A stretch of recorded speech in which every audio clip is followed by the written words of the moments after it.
خاموش جو اہل سنت والجماعت کا جو جمہور کا موقف ہے اسی کو اختیار رکھنا تم لوگ بھی، اس سے دامن سے وابستہ رکھنا، عقیدے سے چھیڑ چھاڑ بالکل بھی برداشت نہ کرنا کسی صورت میں نہیں، کسی صورت میں۔ اور اسلام ایپ پہ پردہ ڈالنا نہیں سکھاتا ہے،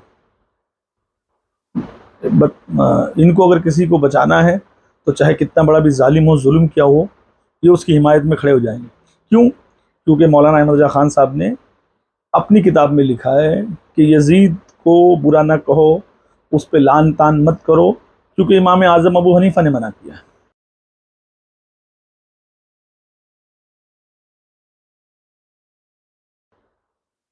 جو کہ امام اعظم ابو حنیفہ نے ایسا کہیں کہا ہی نہیں۔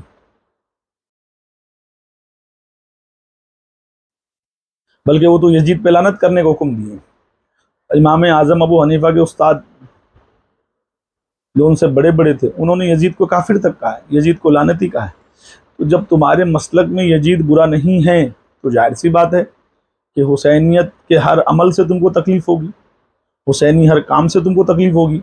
جب تمہارے نزدیک یزید کو ہی برا نہیں کہنا، یزید مسلمان ہے جو قاتل آل رسول ہیں، اور اللہ کے رسول خود کہہ رہے ہیں کہ جس نے میری اہل بیت کا حق نہ پہچانا، ان پہ ظلم کیا، ان سے بغض رکھا، وہ حیثی ہے، حرامی ہے، منافق ہے۔ یہ خود مولانا احمد رضا کی کتاب میں لکھا ہوا ہے، اور بھی بہت سارے حوالے موجود ہیں۔ اس کے باوجود تمہارے نزدیک یہ معاملہ ہے کہ تم یزید سے بھی محبت کرو گے اور وہ لوگ ہیں حسین والے بھی۔ یہ کب تک چلے گا؟ عوام پاگل نہیں۔ صحیح بخاری کی حدیث پڑھ لو جس میں معاویہ نے یزید کی بیعت لینا شروع کیا۔ دوسری بات یہ ہے کہ کس طریقے سے یہ لوگوں نے یزید کو بچانے کی کوشش کی۔ ایک پرانی کہانی ہے، یاد ہوگی، معاویہ جو ہے وہ نکاح نہیں کرنا چاہتا تھا، اس کے پیشاب کی جگہ پہ بچھو نے ڈگ مار لیا تھا، پھر حکیم نے بولا نہیں نکاح کر لو، پھر نکاح کر لیے، پھر یزید پیدا ہوا، پھر بولے یزید ایک دن معاویہ کے کاندھے پہ بیٹھ کے اللہ کے رسول کے سامنے آیا تو سرکار نے کہا جنتی کے کاندھے پر جہنمی۔ ارے یزید تو پیدا ہی نہیں ہوا تھا اللہ کے رسول کے دور میں، مگر یہ ساری کہانیاں اس لیے بنائی گئی ہیں پرانے زمانے کی کہ معاویہ کو بچا سکے۔ تو یہ حقیقت ہے، آپ جب تک اہل کتاب نہیں ہوں گے، جب تک آپ کتاب میں ریسرچ نہیں کریں گے، آپ جب تک قرآن شریف میں نہیں ڈھونڈیں گے، صحیح بخاری میں نہیں ڈھونڈیں گے، تاریخ کی کتابوں میں نہیں ڈھونڈیں گے، جب تک حقیقت آپ کو سمجھ میں نہیں آئے گی۔ کیونکہ ان کا تو مقصد ہے ہر حال میں اہل بیت کے دشمنوں سے محبت کرنا، ان کو بچانا، اور آپ کو یزیدی مروانی بنوانا، آپ کو دین حق سے دور کر دینا۔ آپ کی غیرت گوارا کر رہی ہے؟ علی بادو کوئی محمد دا ویر بخا سانو دا کا واسطہ یار، بند کرو ان بکواسوں کو اپنے سٹیجوں سے۔ آپ کی غیرت گوارا کر رہی ہے؟ ہم نہیں کہہ سکتے کہ علی نبی بھائی بھائی، پیارے آقا صلی اللہ علیہ وسلم اور علی بھائی بھائی، یہ ہم نہیں کہہ سکتے۔ آپ کی غیرت گوارا کر رہی ہے؟ اور خطا پر تھیں، جب مانگ رہی تھیں خطا پر تھیں۔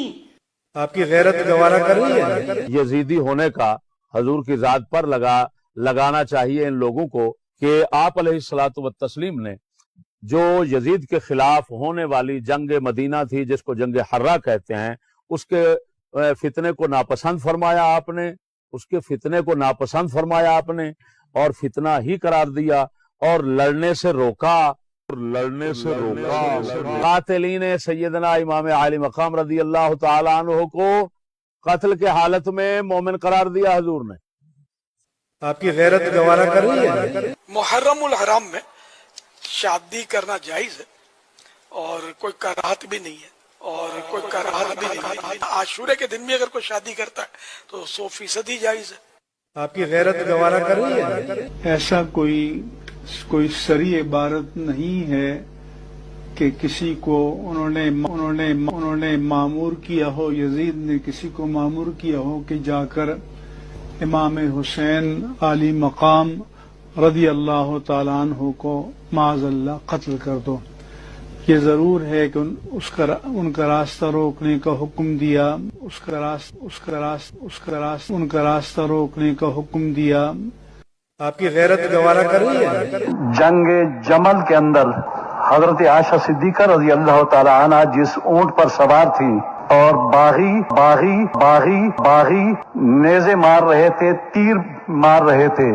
سیدہ فاطمہ الزہرا رضی اللہ تعالی عنہا وعنہن، ان کے متعلق تو سب لوگ بیان کرتے ہیں اور لوگوں کے جذبات ابھارتے ہیں، لیکن کسی شخص کو یہ معلوم نہیں حضرت ہندہ صحابیہ ہیں، آپ ان کا تعارف کرائیں۔ تو اللہ کے بندو، معاویہ نے صلح امام حسن میں سب سے پہلی شرط جو توڑا وہ یہی تھی کہ اپنے بعد یزید کو اس نے خلیفہ بنایا، جو کہ بادشاہ بنایا، جو کہ بنانے کا حق نہیں تھا۔ امام حسن علیہ السلام نے منع کیا تھا، اور وہ خود یزید کی بیعت لیا گھوم گھوم کر، اور لوگوں کو دھمکی دے کر لیا۔ یزید کو اسی نے سکھایا تھا کہ یہ لوگ تیرے خلاف آئیں گے تو ان سے ایسا ایسا بدلہ لینا۔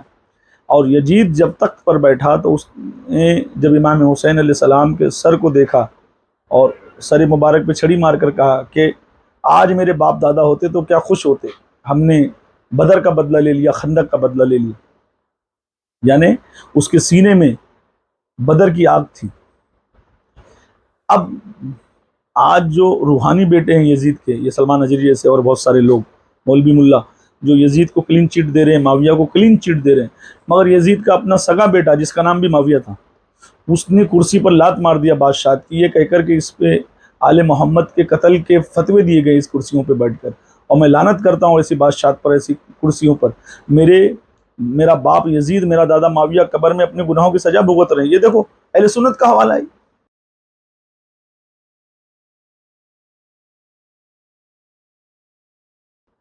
وہ ان کو قبر کے اندر عذاب بتا رہا ہے، اور یہ بچانے میں لگے ہوئے ہیں یزید کی اولادیں جو روحانی بیٹے ہیں، مسلکی بریلوی۔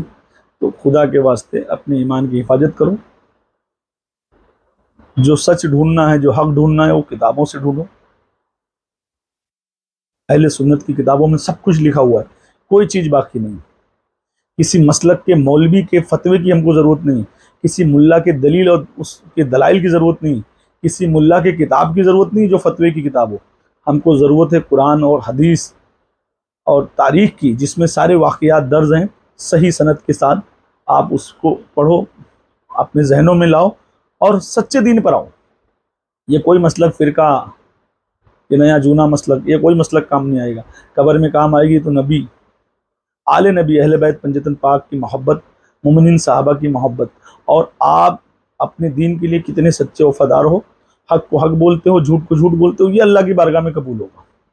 آپ دودھ اور موت دونوں ملا کے اگر پیو گے تو خدا کی بارگاہ میں تمہارا حال وہی ہوگا جو حال فرعون کا ہوگا، جو حال قارون کا ہوگا، جو صداد کا ہوگا، جو نمرود کا ہوگا، جو یزید کا ہوگا، جو مروان کا ہوگا۔ کیوں؟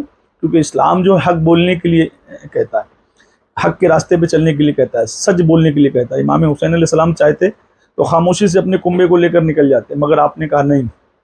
یہ جو اپنے آپ کو کہتے ہیں کہ ہم رسول کے رشتہ دار ہیں اور شراب پینا بھی سکھا رہے ہیں، جمعہ کی نماز بدھ کو پڑھا رہے ہیں، اور خود کو ہاشم کا رشتہ دار بتاتے ہیں، اور ہر گناہ کا کام کرتے ہیں، رسول کے دین کو پلٹ رہے ہیں، اگر میں آج ان کے خلاف نہیں کھڑا ہوا تو کل نانا کا دین یہ خراب کر دیں۔ اسی لیے امام حسین علیہ السلام نے کربلا میں 6 ماہ کے بچے کی بھی قربانی دی، اپنے اہل اوال کی قربانی دی، اور بی بی زینب سلام اللہ علیہ نے شام میں جو خطبہ دیا وہیں بنو امیہ کی موت ہو گئی، اور آپ نے وہیں سے جیت کا پرچم بلند کیا۔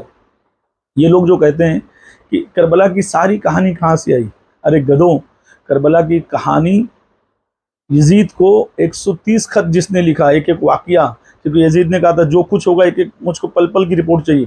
وہ رپورٹ دینے والا ابن زیاد ہے جو کوفہ کا گورنر تھا، وہ سارے خط یزید کے پاس تھے۔